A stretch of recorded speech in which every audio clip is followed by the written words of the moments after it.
خب سلام بچه‌ها، زینا نور همه چی اوکی عالی فکر کنم تا جای من. چرا این نور این ورم یکم مشکل داره، عذرخواهی میکنم ازتون. چطورین بچه‌ها؟ خوبین؟ اشکان هستم، اومدم با یه ویدیو جدید پیشتون. اینو حالا دلیلش میفهمین چرا گذاشتمش اینجا، ولی کامل براتون توضیح میدم. بچه‌ها میخوایم بریم درباره جابجایی قیافه افراد روی افراد دیگه صحبت بکنیم. سوالی خیلی پرسیده میشه، مثلا آقا چهره منه میندازنش رو دیکاپریو، میندازنش رو محمود احمدی نژاد، کی به کیه؟ خب این حرکت میزنن، اونم چی؟ با هوش مصنوعی. هوش مصنوعی به جای رسیده که شما از توی همه کاراتون میتونید ازش استفاده کنید. اگه تولید محتوا میکنید میتونید ازش نریشن بگیرین، عکسی که مورد نیازتونه ازش بگیرین، آبجکت بگین براتون بسازه، همه نوع کارهای مختلف. نویسنده هستین، بازم میتونید متن و مقاله براتون بنویسه، متنا رو خلاصه کنه یا حتی ادبیش بکنه براتون. تصویرسازی انجام میده، توی تدوین ویدیو میتونه کمکتون کنه، توی ایده پردازی برای ویدیوهاتون هم خیلی میتونه کمک کنه. خلاصه تمام اینا ما میخوایم الان بریم سر اولین آموزشمون صحبت کنیم. میخوام یه تعداد ویدیو رو اختصاص بدم، چقدر لباسم پایینه، یه تعداد ویدیو رو اختصاص بدم به اینکه آقا چجوری با هوش مصنوعی میتونیم قیافه رو جابجا بکنیم. بریم سراغ اصل مطلب. این عکسی که بچه اینجا دارین میبینید، حالا این پشت خودم افتاده. خب این پشت خودم افتاد، بذارید من کامل اینجوری نشونتون بدم. آها منو دارین میبینین بچه‌ها؟ این قیافه رو من اصلا با فتوشاپ کاری نکردم این عکس رو جداگانه دادم به هوش مصنوعی و قیافه منو انداخت داخل این عکس. حالا خیلی بچه که دقت کنن میتونن ببینن عکس سمت راستی که دارم با موس نشون میدم، اینجا تمام اینو هوش مصنوعی طراحی کرده. نمیدونم باورتون میشه این شکلیه. بهش گفتم آقا یه گرگ، چند تا گرگ حمله کردن به یه قلعه و مردم و سربازای قلعه دارن ازش دفاع میکنن. هر چیزی که نگاه کنین درست کرده. تمام این ویدیو عکس انقدر باحاله، شما اینجا رو نگاه، خیلی خوشگله. من ازش گرفتم گفتم خب یه آسمونم بهم بده. یه آسمون برام درست کرد نسبت به این عکس هم من خودم از مال گیم برداشتم. اوکی، این جمع کردن غذا برای مردم هم یه تایتلیه روی ویدیو، یه ایموجی اینجا گذاشتم که مال خودم، مال اون یکی کانالمونه که گیمینگه. اینم استرانگ هولد دیفینیتیو ادیشن. اگه خواستین بریم ببینین تو کانال قبلی من، همون کانال قدیمی من، میتونین تماشا کنین. بازی جنگ‌های صلیبی جدیده که رفتیم سراغش. خلاصه بچه‌ها این عکسی که دارین تماشا میکنین تماما توسط هوش مصنوعی ساخته شده. یه سری کار خودم بوده، فونت و این داستانا. میخوام برم چند تا سایت الان بهتون معرفی کنم با هم دیگه و ببینیمشون، ببینین اصلا کارشون چطوره، چیکار میتونن برامون بکنن و آیا این سایت‌ها اصلا به درد میخورن یا نه. پس بریم سراغ اصل ویدیو. خب بچه‌ها اولین چیزی براتون آوردم سایت faceswapper.ai. این سایت میتونه براتون قیافه ها رو روی افراد معروف بندازه. بذار ما بریم یه قیافه خودمون برداریم ببینم من عکسی از خودم دارم یا نه. خب بچه‌ها یه عکس قدیمی از خودم انتخاب کردم که اینه. همیشه من همین انتخاب میکنم.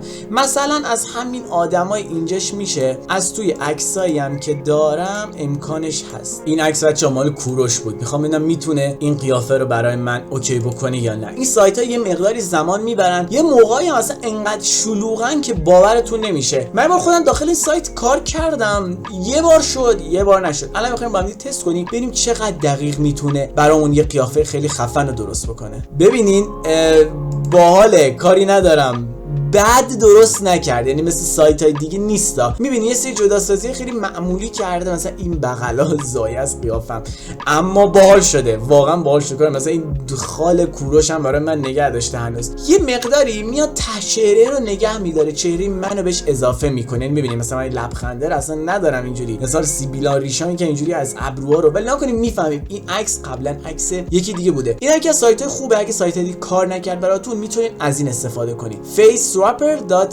سایت بعدی از reface.ai. این reface.ai هم میگن که میتونه کار بکنه. من خودم تا حالا باش کار نکردم، پیشنهادی هم آنچنان نمیدم که شما باش کار کنید، ولی میخوایم مقایسه کنیم ببینیم چجوریه با سایت قبلی، چقدر میتونه بهتر در بیاره برامون قیافا رو. بچه‌ها اینا بهتون بگم سایت ها خیلی زیادن. من به خاطر این ویدیو درست کردم که چند تا سایت منطقی رو درست بتونم بهتون بگم که آقا حدالامکان پولی نباشه، یعنی حدالامکان کارتون رو یه جایی راه بندازه. خب این عکس قبلی منه. من خیلی برای تامنیلام استفاده میکردم. میگه آقا یه فیس اضافه کن. اوکی داش، من اصلا فکر کنم یه چیزی توی سایت اشتباه وارد کردم. این الان میخواد صورت کوروشو بندازه رو صورت من، ببینیم چی در میاد توش. نمیدونم این چرا این شکلی شد، چه قیافه‌ایه بابا. بذار کلا برش گردونم.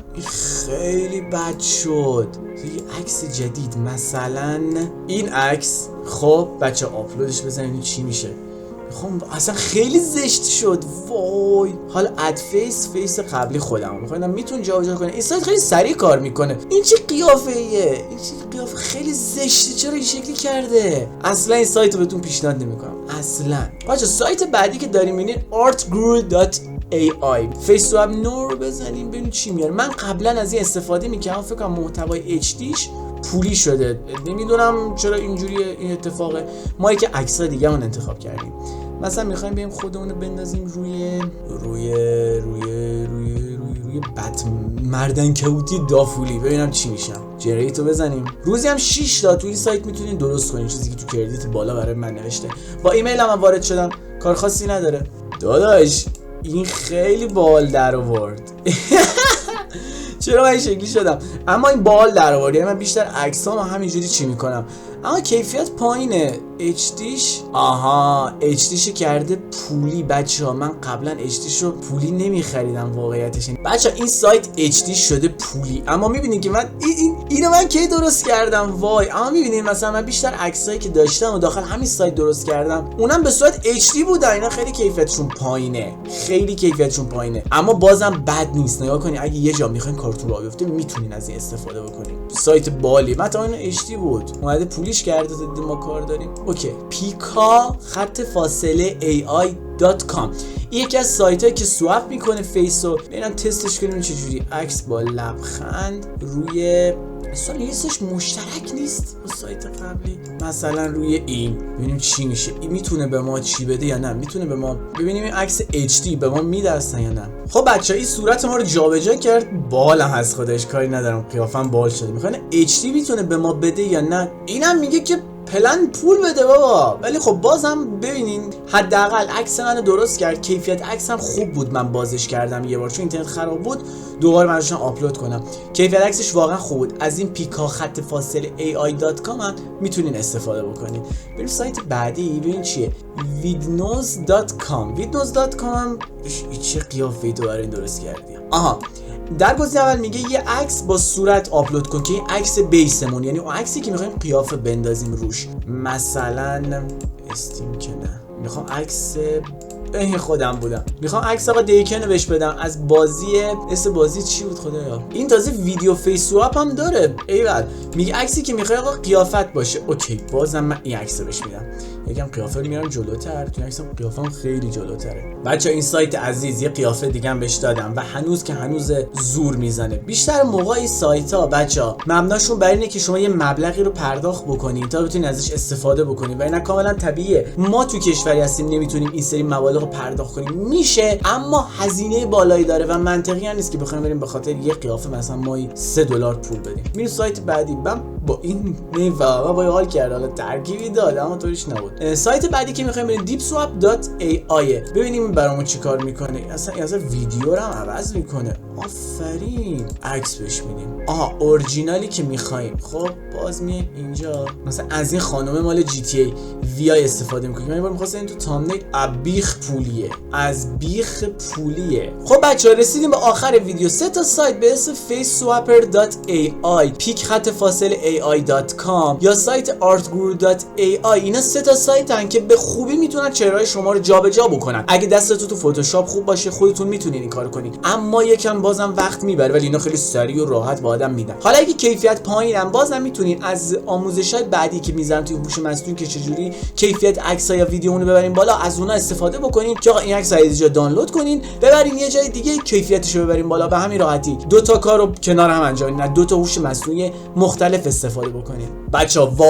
بچا واقعا هوش مصنوعی پیشرفت بسیار بزرگی داشته. شما هر جا که نگاه کنین یه سری چیزای خفن ازش دارین میبینین که واقعا بی‌نظیره. من یه ویدیو داشتم میدیدم، فکر کنم مال اهورا نیازی بود که داشت درباره توضیح میداد. آقا یه مادر اومده برای بچه‌ش هوش مصنوعی پرسیده، تصویرسازی کرده، داستان داده و این واقعا باحاله. یعنی یه جوری شده شبکه‌های عصبی هوش مصنوعی که شما تمام کارتون باش راه میفته. خوشحال شدم تا اینجا ویدیو همراه من بودین. امیدوارم لایک و کامنت و سابسکرایب فراموشتون نشده باشه. ممکنه من با توجه به اطلاعاتم یه سری سایت‌ها رو کم به شما گفته باشم یا شما یه سری سایت و اپلیکیشن‌های بهتر بدونید. پس حتما توی کامنت‌ها بنویسین که کمک همدیگه کرده باشین. کلی دوستتون دارم. مراقب خودتون باشین. خدا نگهدارتون.